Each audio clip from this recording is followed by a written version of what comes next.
É mais o timbre, o que ele passa, mas era é a conexão, porque você se sente amigo do cara. É o excelente pra aquela... Você vai botar um outro cara tecnicamente melhor ali, não vai ficar legal, cara. Exato. Né? Tem isso, né?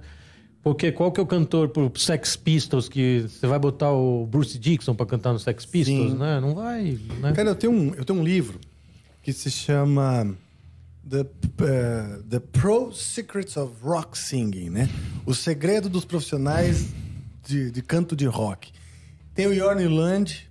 Então tem um cara que ele é professor de canto, ele fez umas perguntas semelhantes para várias pessoas, né? Então ele perguntou pro Ripper Owens, eu sei que tem o Ripper Owens, tem o Jorn Lund, tem o Michael Kiske, se eu não me engano, e tem o Bruce Dickinson, né? Então ele perguntou como você aquece, como que você se prepara, como você faz isso, como você faz aquilo. Tem um monte de coisa que todo mundo respondeu igual, que é tipo, você precisa dormir. Eu achei interessante. Sim. Todos os músicos falam que o cantor ele precisa dormir, primeira coisa. Nenhuma técnica substitui o sono. O André sempre falava isso. Então. Olha, interessante e tal. E aí tem algumas diferenças, né? Óbvio, muitas respostas parecidas, perguntas semelhantes. Mas na do Bruce Dickinson, que, porra, é um virtuoso, tem uma coisa que ele falou que eu guardei pra mim. Que ele falou o seguinte: o mais importante é você ser um bom contador de histórias. Parece meio óbvio, né? Mas ele falou, você pegue um texto e conte e narre como um contador de história de verdade. Imagina você é uma professora contando história pra criança. Como ela exagera. Como ela conta o céu neste dia estava tenebroso. Interpretação de texto. Né? Exatamente. Então exagere o texto. Isso é o mais importante. E ele falou, o que eu faço? As pessoas não percebem, mas o que eu faço é contar a história com muito drama, com muita ênfase. Eu falei, o resto, cara, não vai fazer a mesma diferença do que essa interpretação. Porque pode ter gente que nem goste da coisa operística dele. Mas se ele contar com essa verdade e tal, você começa a pensar nas músicas agora do Iron Maiden. Tem muito isso. Fear of the Dark, né? Fear of the Dark. Exatamente. Ele tem esse exagero de um cara que tá contando história pra criança. Exatamente. Eu falei, puta, vou nessa. Então, no meu CD, os tons são bem mais graves, vamos dizer assim, do que as músicas que eu escrevo para outros cantores, não é? No Angra. Tem que ter, né? Tem que eu ser. Escrevi dentro da minha tessitura, da minha região. E interpretei, tipo assim, vou contar como verdade. Porque como você disse, eram coisas muito pessoais. Pô, eu falei do sítio que eu ia, da casa que eu ia quando era criança, do meu avô, do cara, do filho do caseiro lá do sítio. Com histórias mesmo. Que outra pessoa não vai conseguir, né, transmitir o que você quer. Exatamente. Né? Eu acho que isso faz a diferença, né? Você fala assim, vou pegar um cara tecnicamente melhor, mas que não vai conseguir passar metade do que eu tô pensando, assim, entendeu? Exatamente, cara. Então, acho que isso também é uma dica aí pra você que tá estudando e tal, se especializando.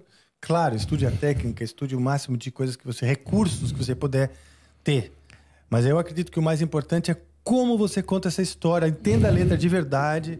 Se você escreve letra, essa letra tem que ter momentos, dinâmicas, momentos para você poder colocar essa expressão. Uma letra que não tem dinâmica no texto, você não vai ter onde colocar essa interpretação, entendeu?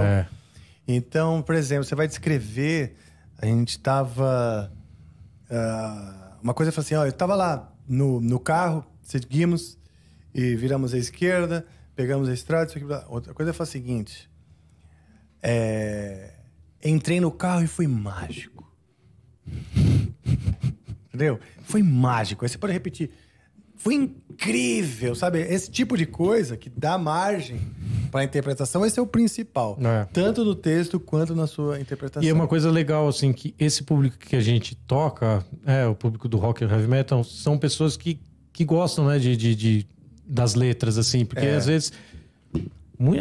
Vou ser sincero, na época que eu comecei a escutar a música, tipo, eu ia pelo som e tal, né? Nunca te dei muita importância pra letra, assim, né? Mas daí depois Isso é uma coisa engraçada, porque eu tava lendo um livro do baixista do New Order, né? Biografia dele, que eles tocavam no Joy Division, né? Antes. Uhum. E ele tava falando que, cara, ele nem prestava atenção nas letras. E a ponto de que o vocalista acabou se matando. Olha. E hoje, cara, ele fala... Hoje, né? Ele fala, depois que ele se matou, eu comecei a ler as letras, eu falava assim, cara... Ele tava triste. Ele tava pedindo ajuda. E, tipo, a gente nem se ligou nisso. Porque a gente queria fazer o som ali, cara, e... Legal, o cara pôs uma letra na música aí, vambora. Vamos seguir aí. Muito louco isso, né, cara? Pois é. Cara. Né? E assim, hoje acho que a galera dá uma importância bem grande, assim, né? Acho que se divide ainda, até aqueles que prestam mais ou menos atenção. Sim, mas por exemplo, o disco mesmo Temple of Shadows que vocês fizeram, que é uma história que todo mundo prestou atenção. O Ritual que a gente fez, que tinha músicas também conceituais que o André escreveu ali também, que que chama a atenção das pessoas, assim. Então, um meio do metal, assim, as pessoas, eu acho que eles se ligam mais, assim, nas letras, assim. Eu acho que a letra, ela não é a primeira coisa que as pessoas prestam atenção, né? Não. Primeira coisa que vem pro ouvido, por exemplo, um riff, uma melodia que cat e tal, beleza. Mas o que dá longevidade pra essa música... Exatamente. É a letra. Você não vai ver nem Smoke on the Water... atravessaria o tempo se não tivesse uma letra do caralho. Exatamente. Então é uma história que até hoje os caras lembram que, porra, pegou fogo, estava lá e tem um jeito legal de falar do Ian Gillan ali, meio ripão, né? Pô, os caras estão lá, tá pegando fogo no cassino. E... né? Então, é isso que dá longevidade. O riff é do caralho, a melodia também.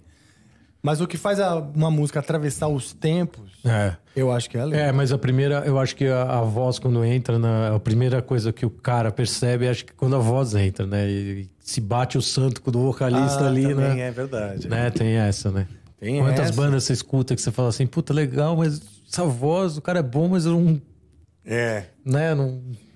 Porra, tem bandas aí que muita gente ama e eu não consigo por causa do vocal.